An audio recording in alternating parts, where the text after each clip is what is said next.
I'm running out of words to describe the goat rodeo of the Republicans in the House of Representatives. It is. So I actually was sort of like going through my file this morning. Omnishambles, Fubar, Quagmire, Snafu, Goat Rope, Massacre, Storm, Hot Mess, Trainwreck, Shipwreck, Imbroglio, if you pronounce it that way, Foul Up, Fizzle, Snafu. What words? John, I need a wordsmith like you to help me to describe how absolutely mind-bogglingly this whole Jim Jordan fiasco is. Marley. You need a bigger thesaurus. I know. No, look, this is a self-inflicted storm that doesn't only reflect on the Republican Party, although it's a Republican Party problem. Yeah. But it reflects on our democracy. I mean, this is Congress can't get itself organized because the Republican Party created this problem and continues to light itself on fire. So I'll go goat rodeo or storm, either one you want. We could. Okay, so today, this will take place before people actually hear this podcast. Jim Jordan is going to the floor, or allegedly going to the floor, for a third vote to see whether he succeeded in coercing, intimidating, and bullying enough of the squishes to vote for him. Spoiler alert, I think that's very, very unlikely. And he started the day with this very strange press conference.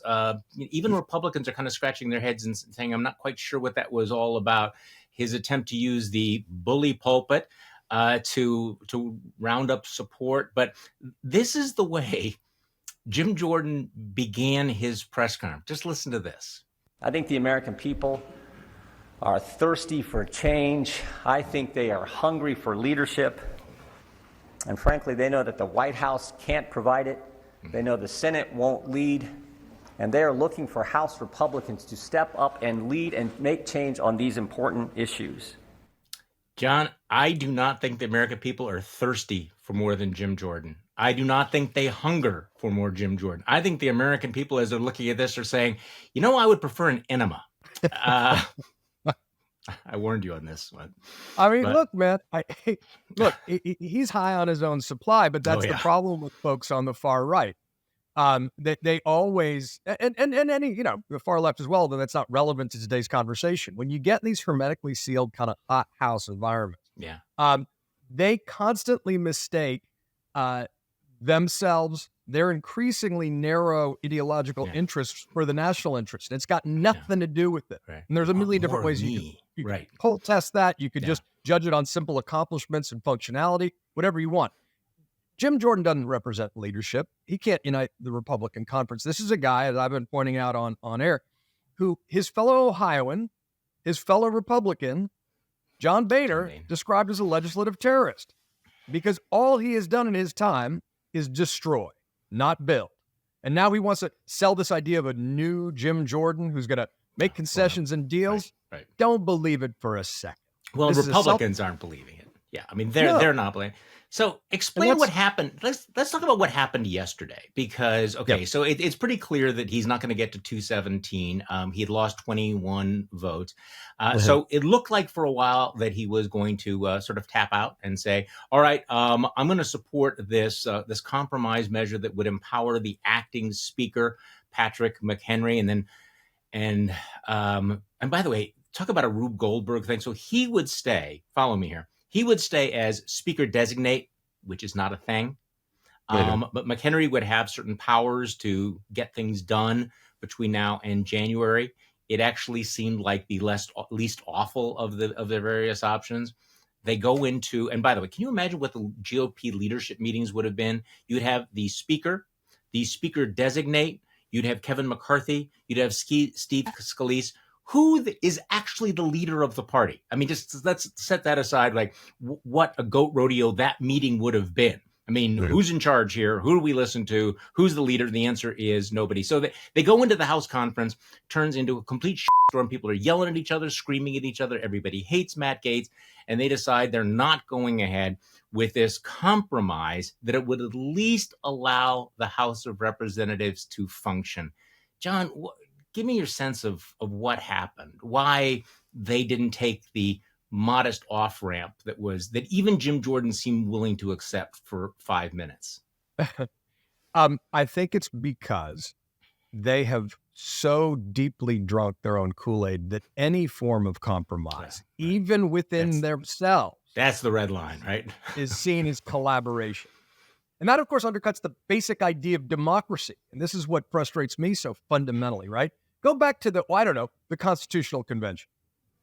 The system we have of a democratic republic is based on constructive compromise. Compromise is not collaboration. You can be principled and still find areas of common ground and figure out how to give and take and build on it. Republicans can't even do that within their own conference, let alone with the Democrats. And that's the obvious way out of here. I just got to tell you, the obvious way out of this is for the Republicans the center to grow a spine, stop getting rolled, liberate themselves from the far right, and make a deal with just enough Democrats to have stable governance.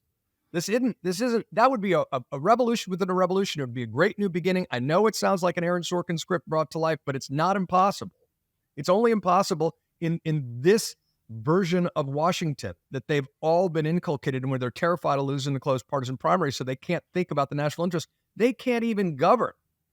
And so, the reason they couldn't deal with this is because they view any compromise, let alone working with the opposition party, as a fatal sin because of fear and because of greed. And that's where the threats come in. Where I think you saw the which I want to get to in a moment. I mean, there does seem to be sort of a general consensus that everybody hates Matt Gaetz. A lot of members of this caucus obviously look at the idea of Jim Jordan becoming speaker as both absurd and dangerous. But as you point out, it is absurd and dangerous as Jim Jordan is, or going through this complete paralysis. The red line, the thing that apparently they're most afraid of, is cutting a deal with some Democrats to actually have some because this is the culture that we live in. So there's no prospect. One of the big questions that we've had. I'm sorry. Go ahead. Yeah. It's not the culture we live in. Yes. It's the culture they live in. Okay, fair. And what I mean by that is we, the vast majority of the American people, go to work every day with people we probably don't agree with on many things, some political, and we find a way to work together because that's how democracies work. It's this particular culture that's been created inside the Republican Party. Because remember, Nancy Pelosi had a similarly narrow margin, no problem governing, no problem getting bipartisan legislation done. This is not a both sides deal. This is specifically the culture created inside the conservagencia, and it has come to this. It has, and you've been chronicling this for well over a decade. When you wrote Wingnuts, it's not just the Republican Party. It is this ecosystem, this alternative reality ecosystem that has changed all of the incentives. And I want to get back to that in a moment. Historical comparisons are always difficult to say that this is worse. But I'm watching this Republican Party being this badly fractured. And I'm not going to say that it was worse than the Whigs back in the 1850s or whatever. But okay, I actually, and you and I both have watched Democrats being divided. I was actually at, believe it or not, the 68 Democratic National Convention in Chicago. So I've seen parties rip themselves apart. There were actually riots. I was a page to the Wisconsin delegation. I was on the floor when Abe Ribicoff was yelling at Mayor Daley, or Mayor Daley was yelling at Abe Ribicoff, whatever that was. See, this is how old I am. Did Daley say Finker, or That's amazing. You were there. Yeah, that was the. I was there. So I'm not going to say that this is the most divided I've ever seen a political party, but I'm really tempted to say that because this is as divided a political. I mean, these people, the level of anger, the level of distrust, the level of hatred of one another, the way they are treating one another, the culture of. I mean, this is really a remarkable moment, particularly because, as you point out, the Democrats are united, and Democrats have a long tradition in this country of being very, very fractious. Republicans have a long reputation of falling into line. So this is really kind of an extraordinary inversion of the polls, isn't it? But I think a really important one to understand. I mean, when I started writing Wingnuts a decade ago, I began writing it in 2009, came out in 2010, and it was based on my reporting at then what was sort of this idea of an extremist beat, which hadn't really become a thing yet. But what I noticed was a lot of the Tea Party activists were co-opting quite consciously Saul Alinsky. Yes. Right, who's that sort of leftist agitator academic. And under the rubric of like, they did it, now we will. So there became this conscious mirroring And indeed, you look at the 68 convention, I would argue that Republicans now are more divided and dysfunctional than Democrats were then, which is saying something. Very interesting. Yeah. Okay. They've inculcated a lot of this fractiousness, the whataboutism that justifies anything, threats of violence, if not outright violence. And they've taken it to a deeper extreme because I'm not a fan of identity politics, period, but white identity politics is more pernicious because of the simple numbers and culture in the country. Mm-hmm. Is more dangerous. All these things are poster children for why these ideas are dangerous. Extremes hijacking a political party to process as opposed to reasoning together under the rubric of a big tent. Rationalizations of violence or threats to get what you want, to push through a narrow political agenda without trying to persuade people to win majoritarian support. Try to undercut majoritarian support because of various, crusades, I'll say, that any of these individuals may be on. Employment of identity politics and tribal politics to divide the country into us against them, divide to conquer, but then ends up becoming about dividing your own party. And this narcissism of small differences becomes feudal fights. The old, I think it was the Life of Brian line about, the Judean People's Front versus the People's Front of Judea, die heretic. That is a classic, right? Yeah. All this sort of stuff. And so we see it now, that mirror image, and it has become absolutely embedded in the right. If you go to the history of conservatism, the opposite of conservative, as you pointed out many times, is storming a Capitol to overturn an election. Yes, you'd think. That's got nothing to do with Edmund Burke, whoever else you want to cite. So I think this rot is profound. It is deep. It's reflected in the fact the Republican Party seems likely to renominate someone who tried to overturn an election on the basis of a lie, who's been indicted in 91 counts. But it's also reflected here. And that's why I think, the world on fire, house on fire is a very real problem we're confronting. This is a bad advertisement for democracy, but we need to not let it reflect on ourselves as a country because it reflects on one political party at this particular point in our history.